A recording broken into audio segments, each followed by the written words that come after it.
ce n'est pas comme ça qu'on gère le sport. Il faut que chacun reste dans son couloir. C'est la FECAFOOT qui est supposée gérer le football au quotidien. Tout le monde doit comprendre ça.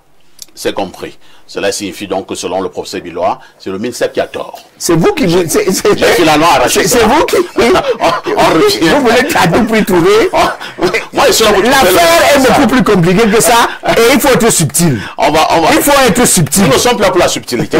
on va passer la parole au professeur Owenang. Il est professeur. Vous avez passé plusieurs émissions ici avec moi pour évoquer cette affaire du texte. Je me rappelle même d'ailleurs que vous avez suffisamment expliqué là où il y avait des problèmes concernant ces textes parce que le procès Villor l'a dit tout à l'heure et c'est vrai. On en reparlera mais encore tout à l'heure parce que le président de la FECAFOOT est en train d'organiser les élections. Il a lancé le processus à la FECAFOOT pour arriver à une nouvelle élection. Il faut également rappeler que le ministre des Sports et de l'Éducation physique a interdit, a stoppé ce processus-là qui doit amener à l'élection à la FECAFOOT. On en parlera tout à l'heure. Mais sortons avec les textes au niveau de qui fait quoi concernant justement l'organisation du football au Cameroun. Oui, le système fait entrer plusieurs parties prenantes, notamment le gouvernement à travers le ministère des Sports, évidemment aussi la Fédération camerounaise de football. Pourquoi? Parce que l'essentiel des ressources qui sont mobilisées pour la préparation des compétitions viennent de l'État. Et comme c'est l'État qui fournit ces ressources, et comme par ailleurs, c'est l'État qui est propriétaire des équipes nationales, l'État tient à dire son mot. Mais maintenant, le droit de l'État, le droit de la souveraineté rencontre le droit de l'autonomie sportive. Ça veut dire que les confédérations sportives, ici en l'occurrence la FIFA en tant qu'organisation fêtière mondiale et la CAF, la Confédération africaine de football en tant qu'organisation fêtière continentale, défendent la perspective de l'autonomie. Il faut donc trouver un compromis d'abord dans les textes et puis ensuite un compromis dans la pratique. Et les choses ont été construites après la débâcle du Cameroun à la Coupe du Monde 2014 pour essayer d'assurer ce compromis. On l'a assuré sur la base d'abord d'une convention entre le ministère des Sports et la FECAFOOT, parce que ce sont les principales parties prenantes. On a également assuré cela à travers un décret.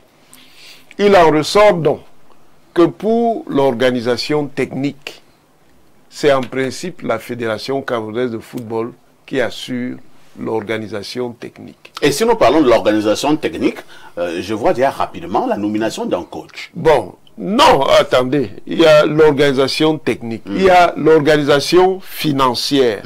Et comme l'État apporte l'essentiel des ressources, il a un droit de regard dans l'organisation financière. Maintenant, sur le problème qui était au cœur de la polémique, la nomination le choix du coach, tel que les mécanismes ont été mis en place, le choix du coach peut résulter soit de la fédération, à condition que ce choix soit validé par le ministère, soit par le ministère. Ouais, donc ça c'est un flou là, c'est un cafouillage. Soit par le ministère, parce que la pratique camerounaise fait qu'il y a une influence forte de l'État sur le choix de l'entraîneur. Dans la politique. Maintenant, le problème, ce ne sont pas les textes. Le problème, c'est le compromis politique. C'était de s'entendre très clairement sur les critères de désignation d'un entraîneur qui puisse être accepté de part et d'autre. Et le problème, c'est que la FECAFOOT estimait, et là par contre la FECAFOOT avait raison, que cet entraîneur n'a pas le niveau pour être l'entraîneur. Mais pourquoi le MINSEP va chercher un entraîneur qui n'a pas de niveau avec tous les entraîneurs que nous avons allez demander au ministère donc, des Sports. Le ministère lui-même s'est attaché des services d'un entraîneur incompétent, sachant que les Lions vont être éliminés. Généralement, il y a une source de tension parce qu'évidemment, les grands entraîneurs, ça fait beaucoup d'argent. Nous sommes un pays de conditions économiques modestes. quand les Camerounais entendent le salaire qu'on donne aux sélectionneurs. On a donné des 70 millions aux entraîneurs dans ce pays. Hein. Oui, je dis donc que quand les gens entendent ça... Pour le cas d'espèce, on parle de 28 millions. Oui, mais je dis quand les gens entendent... Même 28 millions même. C'est gros pour nous, non? C'est gros pour nous. Peut-être c'est pas je dis au niveau du marché, c'est pas gros parce que justement les très grands entraîneurs prennent même beaucoup plus. Au niveau international, c'est... Et je crois simplement qu'il faut savoir ce qu'on veut. Si on veut une équipe nationale de football masculine du Cameroun haut niveau, il faut prendre un très grand entraîneur. Parce que le plus grand problème de cette équipe, c'est l'entraîneur. Professeur, c'est l'entraîneur. Connaisseur, un grand professeur, coûte cher. En ce moment, est-ce qu'il est impossible que nous trouvions un entraîneur de haut niveau pour coacher notre équipe nationale? On peut le faire à condition de payer le prix. Bon, un entraîneur local, ça crée d'autres défis. On peut trouver de bons entraîneurs locaux. Mais nous sommes les premiers à les déstabiliser. Très bien. Nous sommes les premiers à les déstabiliser. Les affaires de football. Je voudrais que tu me permettes de lui demander, juste pour clarifier. Allons-y. Depuis l'histoire du football au Cameroun, c'est vous qui connaissez. Il y a déjà eu un grand entraîneur de renommée internationale ici qui a entraîné les Lions Indomptables. Oui. C'est qui? Oui, il y en a. Il y a même... Vous parlez des Camerounais. Non, je parle d'entraîneur international. Un espagnol qui avait entraîné l'entraîneur de l'Espagne, Le Guen. Ah non, Le Guen est même moyen. Javier Clemente. Clemente a entraîné l'équipe d'Espagne. Arthur Georges, c'était un grand entraîneur. On a eu de grands entraîneurs. Mais nous ne leur avons pas donné le temps de façonner l'équipe. Très bien. C'est compris, hein. Passons rapidement la parole à Soulé Honoriolo. Soulé, on évolue un peu, hein, parce que nous avons été éliminés pour la Coupe du Monde. J'ai été quand même surpris qu'un autre conflit naisse même quelques heures plus tard. J'ai eu la correspondance du ministre des Sports et de l'Éducation physique qui réitérait ce qu'il avait déjà dit à la FECAFOOT en août dernier, c'est-à-dire de stopper le processus électoral. Le ministre Moïse Kombi estime que le président de la FECAFOOT doit d'abord faire la lumière sur les conflits internes de ce côté et ce qu'il appelait l'arbitraire. Certaines personnes ont été écartées de ce processus électoral. Il l'avait déjà dit en août. Apparemment, le président Eto'o ne s'est pas exécuté. C'est au moment où le président Eto'o envoie une autre correspondance au ministre des Sports pour désigner 2 représentants pour aller à l'élection, 2 représentants du MINSEP. C'est là le MINSEP réitère ce qu'il a lui dit qu'il faut stopper ce processus électoral et qui ne respecte pas la légalité. Est-ce qu'on ne va pas une fois de plus parler d'émission? C'est pas seulement l'immixtion, c'est l'ingérence. Parce que je crois que la FECAFOOT est en bonne marche organisationnelle avec la CAF et la FIFA. Vous voyez, j'ai voulu répondre à Elimi Lebé, parce que dans sa prise de parole, il est allé de coq à l'âne. Mais heureusement, en posant la question au professeur Onan Guini, j'ai compris qu'il a confessé son ignorance et je lui pardonne cette inculture au niveau du football. Et c'est pour ça que je suis toujours au regret de dire que voilà un tribaliste qui te promène tous les week-ends pour venir... Ça n'a rien à voir avec le thème, hein, avec le tribaliste. Non, non, non, il vient de, vous l'avez laissé, vous cognez dessus, hein. Il a parlé de sport tout à l'heure, il n'a pas parlé de tribalisme. Mais il a affirmé dans ce détail qu'il était tribaliste, non? Non, nous parlons de sport. Oui, je suis toujours en sport. Et Limbi, en parlant de sport, n'a pas fait de tribalisme. Et Limbi Lobé, hein? Limbi Lobé a passé son temps à vous cogner. Dessus, vous n'avez rien dit. Ça fait 5 minutes que tu ne parles pas de football. Je suis surpris que quand je prends la parole et que je suis son nom, vous tremblez. Pourquoi? Allez-y, Soulé. C'est pour ça que j'ai dit que je pardonne son ignorance. Il y a des questions de fond. D'accord? Qui ne connaît pas. Professeur Bulois, hein, on ne dit pas que est-ce que la compétence, que la FECAFOOT est compétente à diriger le football. Disons que la FECAFOOT doit être compétente à gérer les questions de football. Et par rapport au que je continue à dire que vous ne pouvez pas avoir, comme président de la FECAFOOT, un anciennement joueur qui a fait tout le monde entier, et vous décidez, vous, un professeur agrégé, d'aller chercher un entraîneur sans tout au moins lui poser une ou deux questions. C'est pour ça que j'ai dit que le Cameroun a un problème du respect des normes. Le Cameroun a un problème de cohérence. Et puis, je vous ai dit, vous savez, maintenant, qui joue je vais vous convoquer ici deux morales ancestrales. L'enfant dont plusieurs personnes s'occupent se brûle. D'accord? Une sauce d'arachide dans laquelle doivent participer plusieurs dames s'en sortent toujours avec trop de piment ou trop de sel. Pourquoi? Qu'est-ce qui gêne que le Cameroun ou alors le gouvernement camerounais laisse à la FECAFOOT le soin de manager, quitte à ce qu'on donne 3 ou 4 ans? Qu'est-ce qui gêne?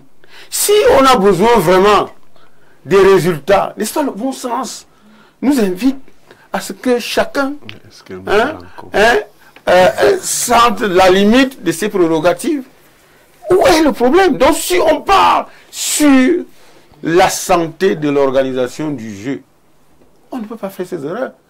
Pourquoi le viol permanent, n'est-ce pas, du décret du 26 septembre 2014 sur l'organisation, la gestion technique du football camerounais? Pourquoi? Qu'est-ce qui vous dit que ministre des Sports et de l'Éducation physique, c'est seulement ministre du volleyball? Ou bien, nous avons tout à l'heure compris à quel point est-ce que un ministre s'est rebellé contre les décisions de justice par rapport au volley. C'est la même chose. Pas faire ici, la position des ministres des Sports ne peut pas se substituer à la volonté des membres de la FECAFOOT. Ce d'autant que ce n'est pas de sa compétence. Il ne peut pas répondre sur cette question. Parce que justement, le ministre, quand il interfère, quand il fait l'ingérence, ça va où? Ces décisions s'arrêtent où? C'est pour ça que j'ai dit qu'il y a une mauvaise foi. Et je voudrais encore dire que il faut qu'on soit clair. Et j'ai entendu quelqu'un dire ce qu'il ne sait pas. Le président Biya a besoin du football. L'État du Cameroun a besoin du football. Et je voudrais éviter tout amalgame. L'équipe nationale n'appartient pas au gouvernement, mais à l'État du Cameroun. Elimbi l'a dit, mais je continue à dire qu'il confesse son ignorance. L'équipe du Cameroun est une propriété de l'État. Et l'État, ce n'est pas le gouvernement. Je crois que le professeur Onangini et le professeur Edmond Muller sont quand même... Vous voulez nous amener à une philosophie? Non, ce n'est pas une philosophie. L'État... que le gouvernement représente l'État dans un pays. S'il fallait donner, n'est-ce pas, s'il fallait donner le bon Dieu sans confession au gouvernement, il n'y aurait pas de tribunal administratif. C'est-à-dire on prendrait toutes les décisions d'un gouvernement qui sont attaquables. Non, non, non. Ça, c'est parce que vous voulez en réalité m'apporter une contradiction qui n'existe pas. D'accord? Et je continue à dire que M. Kaffer ici, la loi 2018 promulguée par le président de la République en matière, n'est-ce pas, de l'autonomie des fédérations et fonctionnelle, elle existe. Et chacun connaît sa part de responsabilité. Donc, on ne peut pas se retrouver là à faire dans les mélanges et des mauvais mélanges. C'est parce qu'on fait dans les mauvais mélanges qu'on se retrouve à avoir un ministre, n'est-ce pas? Mais attendez, l'État n'a rien à faire. Et lui-même vient de vous dire qu'en faisant Yaoundé Douala, il a constaté à quel point les routes étaient mauvaises. Mais est-ce qu'un État du Cameroun ne pense, il n'a rien à faire au point d'être seulement en train d'ergoter sur les questions de la nomination d'un staff technique? Un staff technique, c'est quoi? Ce n'est même pas, aussi important que la nomination d'un directeur de l'administration centrale. Alors, pourquoi est-ce que vous pensez qu'une fédération existe?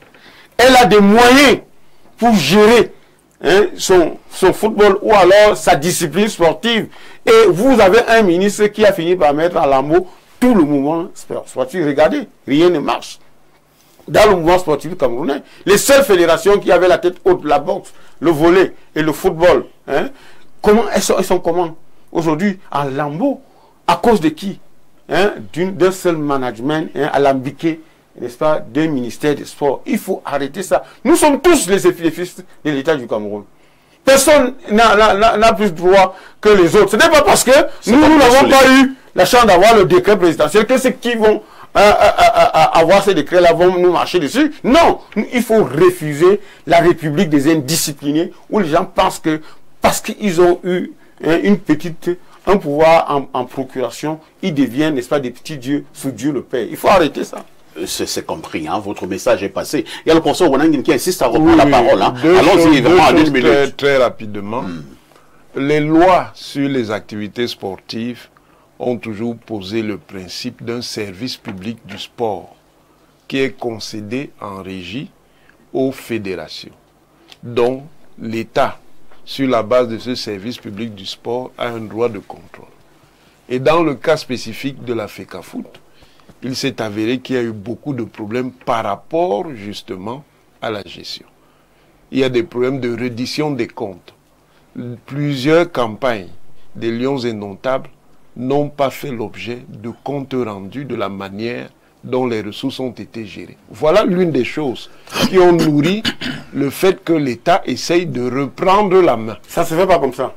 Bon, ça se fait pas comme ça. Il faut arrêter d'abrutir les... Quand bien même il y aurait cette option-là, il faut que ça soit clairement défini et établi que le ministre demande une réduction de compte à la FECAFOOT. Mais il ne fait pas de l'ingérence, la confiscation d'un processus qui est... Non, arrêtez ça. Ici a dit que depuis août, n'est-ce pas, le ministre a écrit à la FECAFOOT. Oui. Et la FECAFOOT lui a fait savoir que toi, ministre, tu as un droit de contrôle, oui, mais tu n'as pas un droit d'ingérence. Ce n'est pas toi qui me dis. Attendez, vous pensez que le ministre de l'administration territoriale pouvait demander à Elé Cameroun de ne pas organiser les élections? Le ministre de l'administration territoriale pouvait demander au Conseil constitutionnel de ne pas les proclamer? Non. La question, ce qui pose problème ici, et que Onangini veut bâcler avec le manichéisme qu'on lui connaît, c'est que il y a un problème qui se pose. Le ministre veut agir sur pour défendre les intérêts, monsieur, qui n'ont rien à voir avec l'intérêt général. Merci. Je répète que la FECAFOOT a de sérieux problèmes de contrôle. Elle n'a pas rendu compte de plusieurs compétences. D'accord. Et c'est ça qui a nourri le recadrage qui a été fait à partir de son droit. Ce n'est pas de quel droit. L'État met à disposition ses droits. Oui, il y a une institution qui peut mettre à disposition ses ressources. La réduction de MINSEP. Il faut une institution. Moi, je ne parle pas du MINSEP, je parle du gouvernement. Je ne parle pas que du MINSEP. Mais c'est pour ça que je dis que tu es toujours un peu décalé. Vous allez parler des intérêts spéciaux. C'est votre problème. Je m'en fous. Dis ce que tu veux. C'est ça votre problème. L'histoire, en trouvant refuge, n'est-ce pas, derrière le gouvernement, montre que ensuite, tu es le gouvernement. Le ministre des Sports est parfaitement légitime quand il interroge la conformité d'un certain nombre de choses qui se passent par rapport à la manière dont le processus électoral est conduit. Là, c'est son droit. C'est son droit. Il est le garant. C'est la responsabilité. Il ne peut pas obtenir c'est comme si de la CAF et de la FIFA pour organiser un processus électoral. Et vous, le ministre des Sports, le ministre des Sports est dans son rôle. Il est dans son rôle. Nous allons nous calmer. Nous passons à la Le Niger, c'est dans son rôle.